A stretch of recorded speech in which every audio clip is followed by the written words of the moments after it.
So we're going to continue with the contraction of the myocardium, this time looking at norm values and sounds from the heart based off of the fluid dynamic moving through the heart.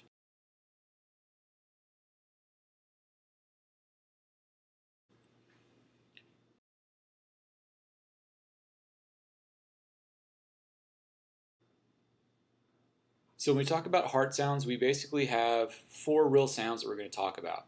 We're going to talk about the principal sounds, which are the lub-dub sounds that we talk about, in which lub is the indication of ventricular contraction. It's the sound caused by cavitation of fluid within the heart as the AV valves are closing as the ventricle goes into systole.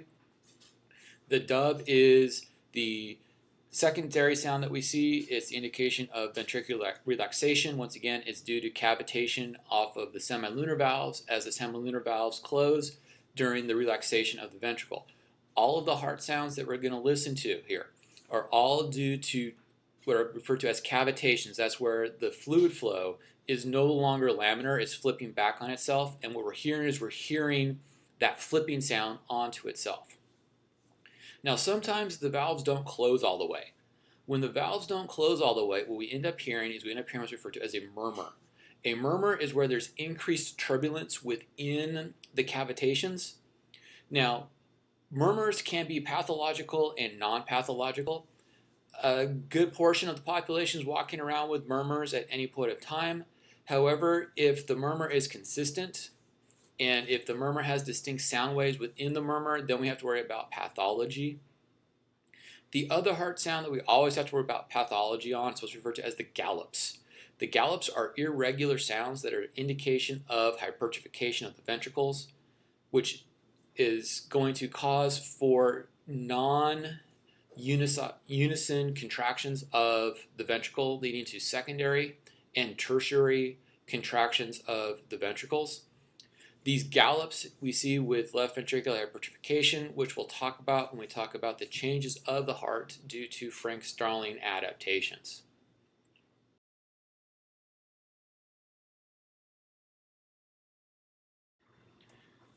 So we're going to talk about the auscultations and which auscultations we're going to hear. So once again, remember we have the four principal sounds that we're going to hear.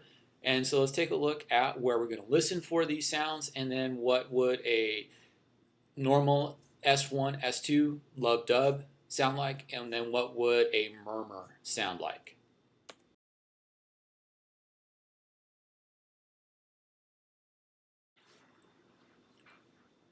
So let's take a look at where we can listen to these heart sounds. So we're up in the second and third intercostal spaces looking at the aortic valve and then the pulmonic valve. We have a secondary area to listen to the pulmonic valve. As we slide inferiorly, we can get to the tricuspid and then off to the mitral at the apex of the heart. Notice which side of the thorax we're on. We're on the left side of the sternum for all of these. We then have a secondary spot that we can listen to the mitral, which is going to be just to the right border of the sternum. It's much more difficult on that right border of the sternum because the sternum happens to be there. So what we're going to do now is we're now going to listen to the S1, S2 sounds followed by the S3 and then S4 sounds as it lays out within the phonocardiogram.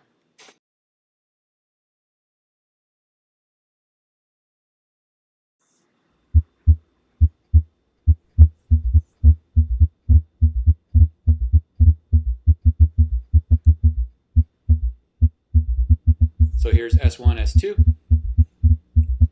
Here's S3.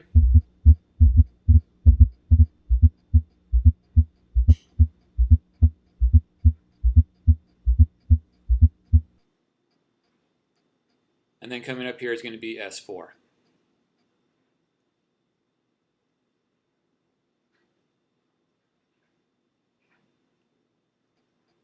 So notice where the flashes on the circles were as it relates to where we see S3 versus S4, where S3 is going to be in between, where S3 is going to be in between cycles, whereas S4 is going to be intra-cycle. S4 is worse off than S3.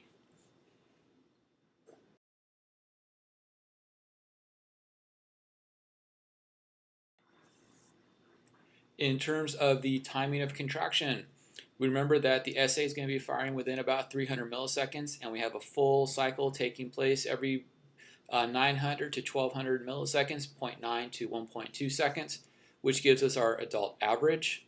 Once again, please see the table in the study guide for more details on this.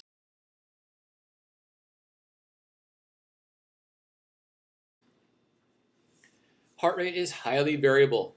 It's highly variable for two reasons. Number one is the intrinsic rate of firing is going to be dependent upon all of the things that are going to impact excitable tissues. But the other thing that's going to make it highly variable is the rhythmicity of the heart contraction based off of the Frank-Starling adaptation as relates to the ability to allow the heart to fill and the change of anatomical structure within the heart as it relates to that Frank-Starling adaptation. So notice the big range of heart rates, beats per minute. There have been reported heart rates down into the 30s for some of the highly trained endurance athletes. If people walking around, normal people who are not highly endurancely trained, if they happen to have a non-exertional heart rate down in that 45, we have to start worrying about what's referred to as bradycardic issues. If someone is a non-endurance, highly sedentary person, that is an indication that we usually have to put a pacemaker into the person. On the other end, if your resting non-exertional heart rate is up above 90, then we have to worry about something referred to as tachycardia. Tachycardia is usually associated with a poor ventricular cycle and a poor heart cycle, which is we're going to get to in the next two slides here in terms of overall function.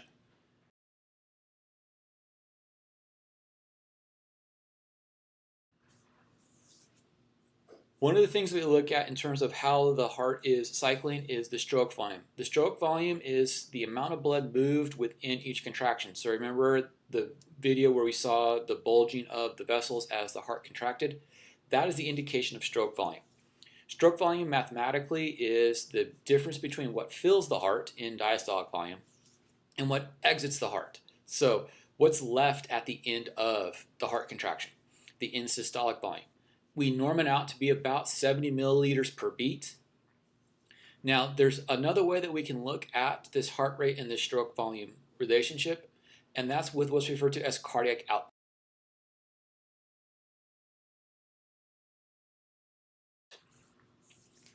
Cardiac output is the amount of blood that is moved per minute, also referred to as cardiac minute volume. We'll look at respiratory minute volume when we talk about respiratory function. Right now we're looking at cardiac minute volume. Sometimes this will be referred to as perfusion rate. That is the rate at which fluid blood is flowing through tissues. Physiologically, we regulate it by changing and modifying heart rate and stroke volume so that cardiac output stays stable. Now, as we become more active, cardiac output will increase. As cardiac output increases, heart rate and stroke volume will both change. However, there's only so much blood in the body, and what ends up happening is that we have blood going to more areas, and we'll look at this when we look at responses within the cardiac system. So the change of stroke volume and heart rate will not be proportional once we start having activity. Now, mathematically speaking, cardiac output is equal to stroke volume times heart rate, which means that if we know 2 out of the 3 factors, we can go ahead and figure out the last factor. Norm values for this is going to be total blood volume, which means we're going to go between 4.2 and 6 liters, or have about 5 liters plus or minus 900 milliliters per minute moving through the body. This norm value is gender, size, and level of activity dependent.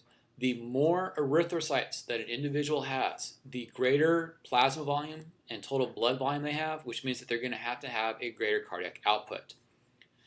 Generally speaking, men will have higher cardiac outputs than women simply because men will have larger blood volumes, as we talked about the other time.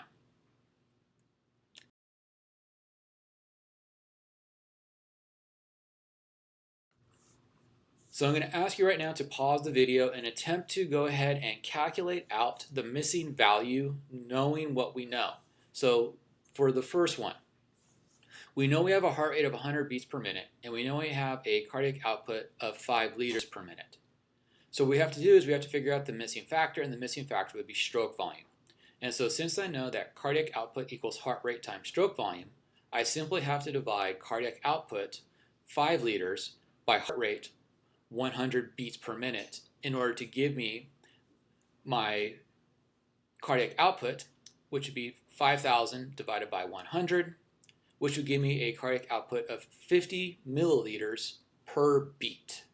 So please pause at this point in time and go ahead and calculate out the remaining 2 examples. There are more examples found within the study guide packet, and yes, you'll be asked to calculate these on the next exam.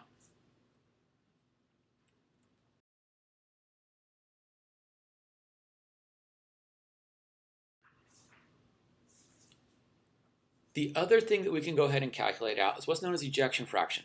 So stroke volume is the indication of how much is actually leaving, and cardiac output is the determinant of how much fluid is flowing per minute.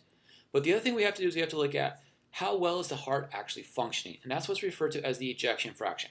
That is the relationship of how much is exiting the heart, stroke volume, relative to how much actually filled the heart in diastolic volume.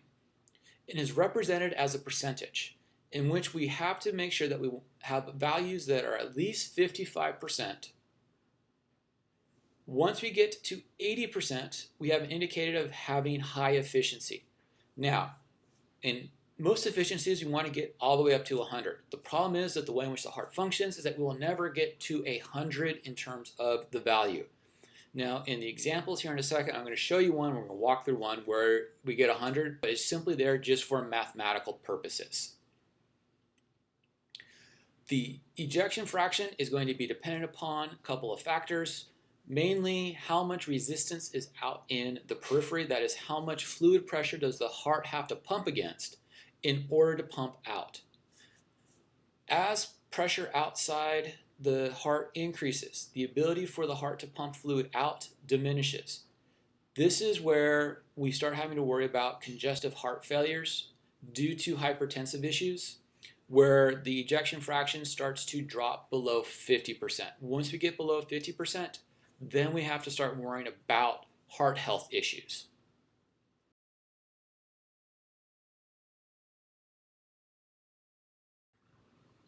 So let's take a look at a couple of examples here. So let's walk through the second example because it's the one that's the easiest one to calculate. So a patient has a stroke volume of 70 milliliters and an in-diastolic volume of 70 milliliters. So in order to figure out ejection fraction, we simply say EF, ejection fraction, equals SV, stroke volume, over EDV, in-diastolic volume.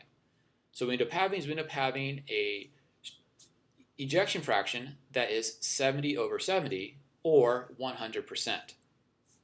So please use the remaining 2 examples to calculate out the missing factor so that you have time to practice with these. Once again, there are more practices within the study guide, so please pause the video right now and attempt to calculate out these values.